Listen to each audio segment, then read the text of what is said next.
DMI2021.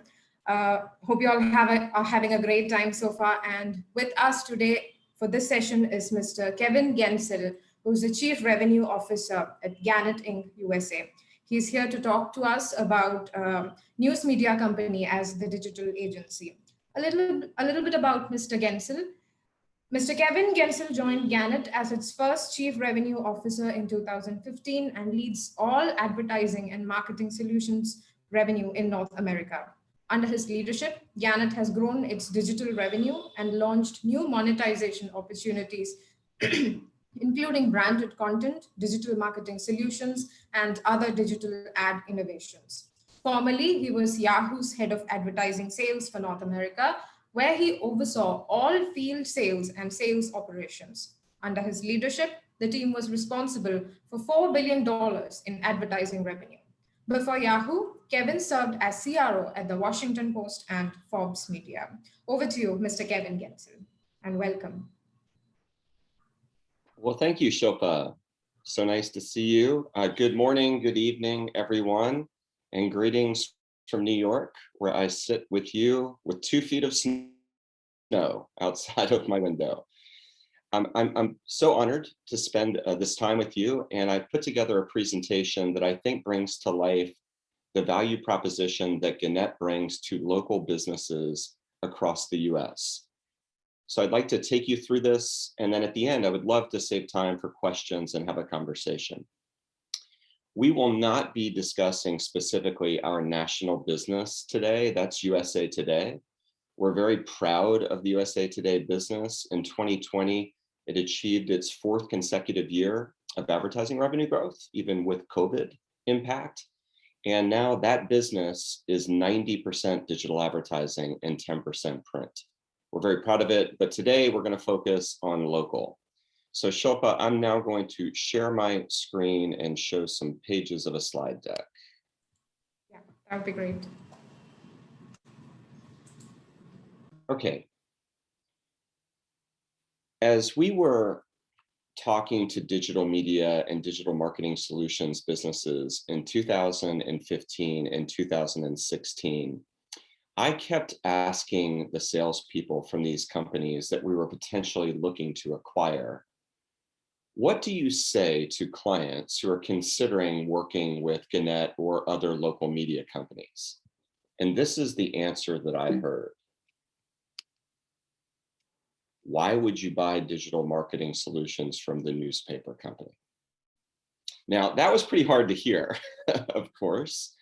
But after I heard that the 3rd, the 4th, the 5th time, gosh, well, it put a spring in our step to try to figure out how could we be seated with local businesses and SMBs differently? How could we change the perception of who we are as a company and who we can be as a partner to help a local business succeed? Essentially, how could we transform from selling advertising to becoming a true marketing partner?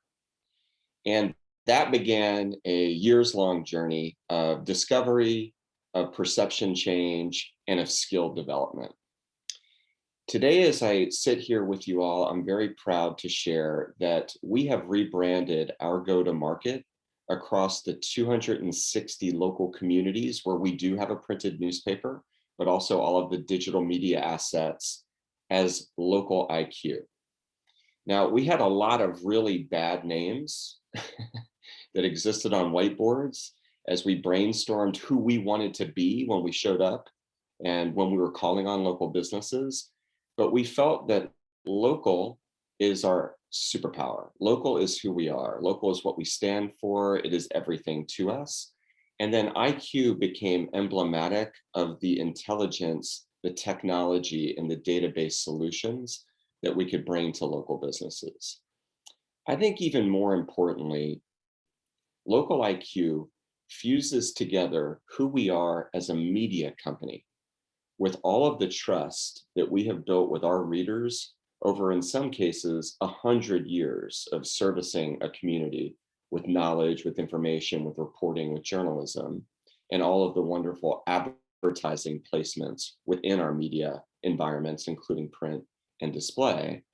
But taking that trust and fusing it together with the tech that has come through some acquisitions that we have made, but also a lot of technology that we have built. I'll showcase some of that in a few pages in the deck.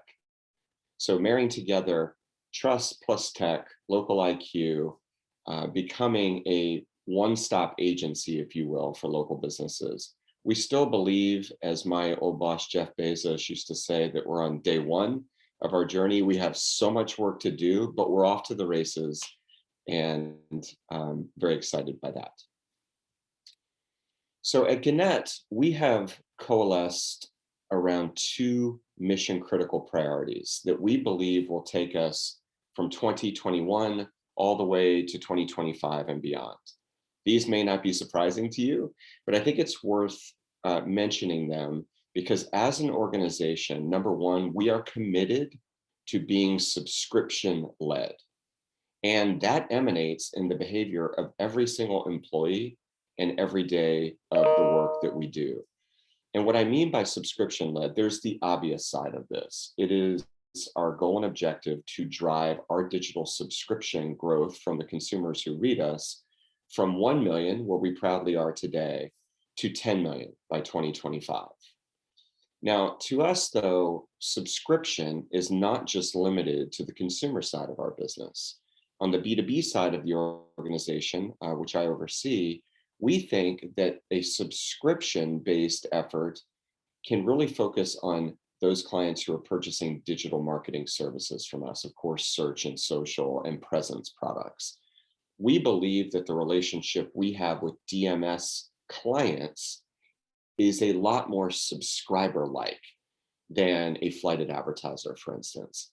A DMS client is obviously built to be always on.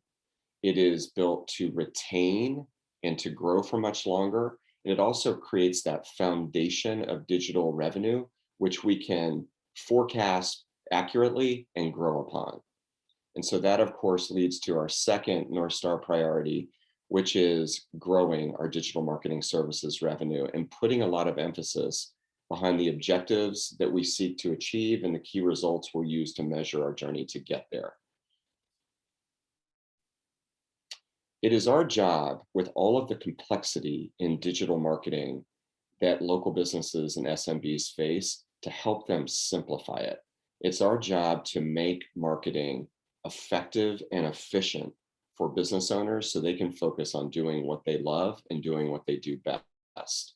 We feel like part of the simplification process is helping to enable them to work with fewer partners. And the more comprehensive our offering can be, the more agency-like we can be, then we believe we're helping to simplify that journey for them. As we think about the different ways that COVID has impacted local businesses, we do feel that the last year, as we sit here, almost 1 year since returning to home from offices, March 12th of 2020, we have been very mission driven on helping local businesses at the right time reopen, at the right time start to rehire, and then ultimately get them back on their own path to growth and success. If a business could have gotten away with not having an enterprise grade website or not having their listings tight across all the places on the internet where a business's hours of operations, for instance, are posted, well, those days are over. Discovery and rediscovery of businesses of all shapes and sizes across all verticals is of course happening via their web presence. So we've had a big focus on things like e-commerce, SEO, listings management, and ultimately how we can put these important KPIs into dashboards and reporting for businesses so that the data visualization can help them make better decisions. We do treat reporting as a product, and we take it very seriously and are always looking to enhance and improve upon it. So part of the Local IQ value proposition is bringing new tech and new tools to businesses that we feel can help them shape, size, effectively and efficiently make investments. And two of those, which I'll shout out today, are the grader. So the grader is a tool that our product organization built so that a business can understand how it's marketing against its competitors in a given zip code across the US. It can also allow a business owner to conduct a digital health checkup on how their website is performing, how their SEO is doing, how their content marketing is performing.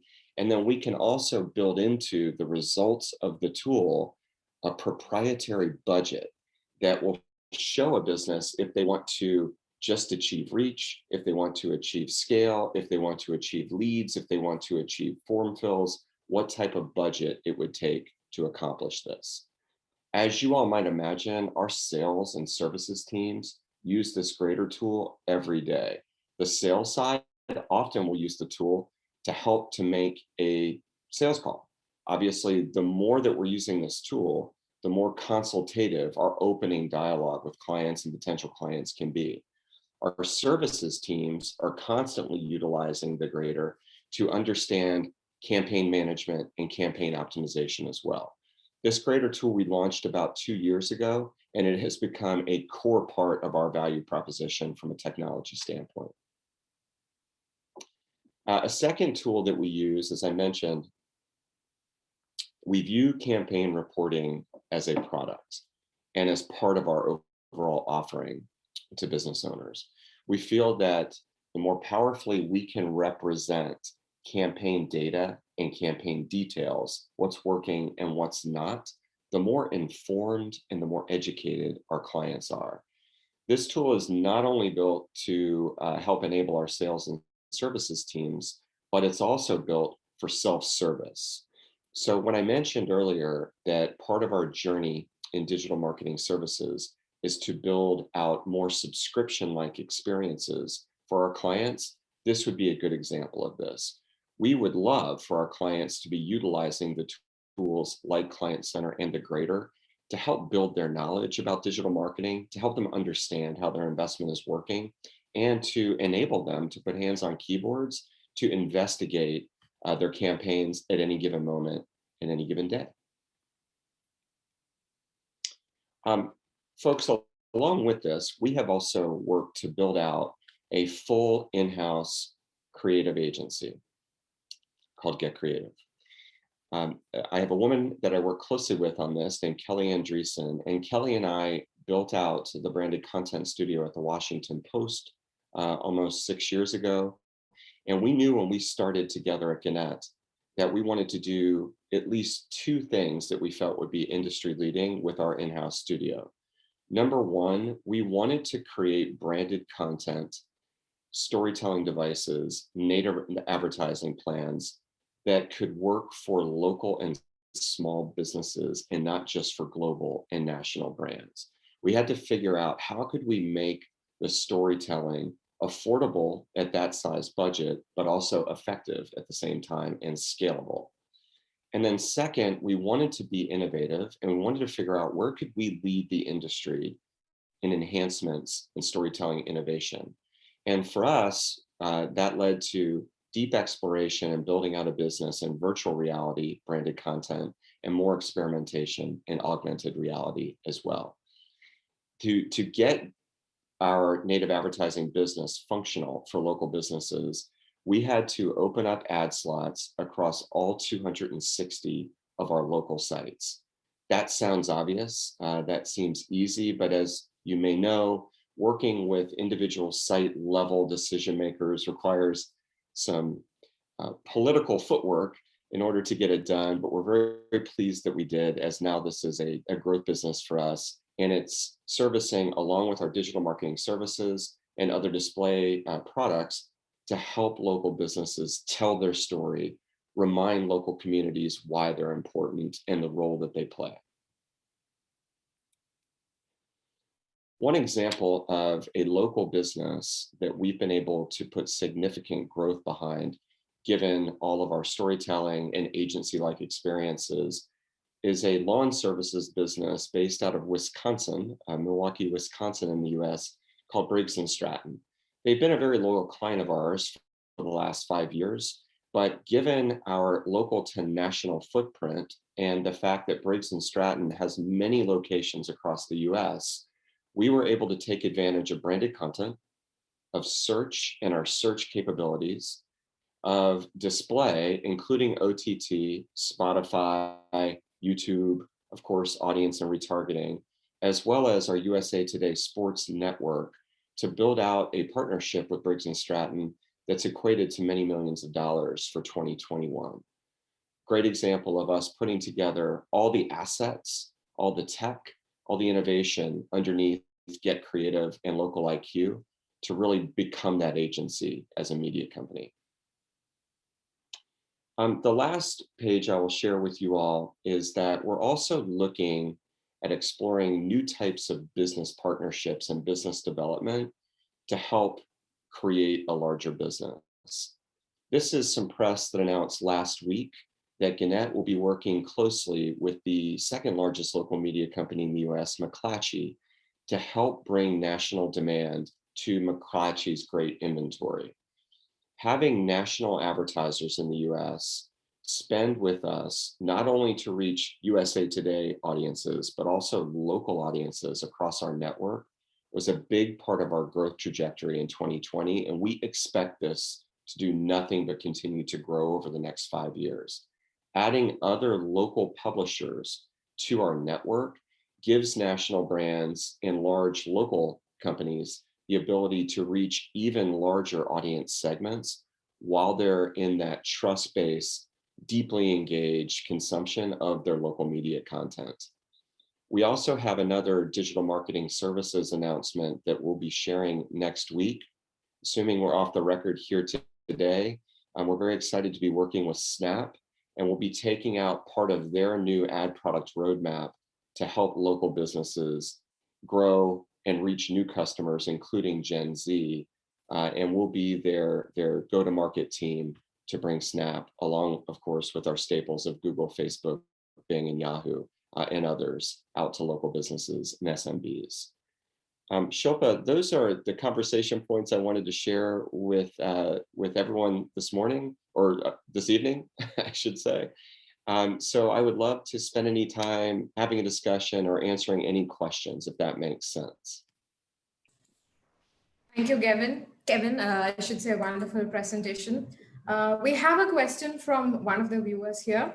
Mr. Vedu Shivakumar asks, is your client more interested towards brand building or in response rates, especially local businesses?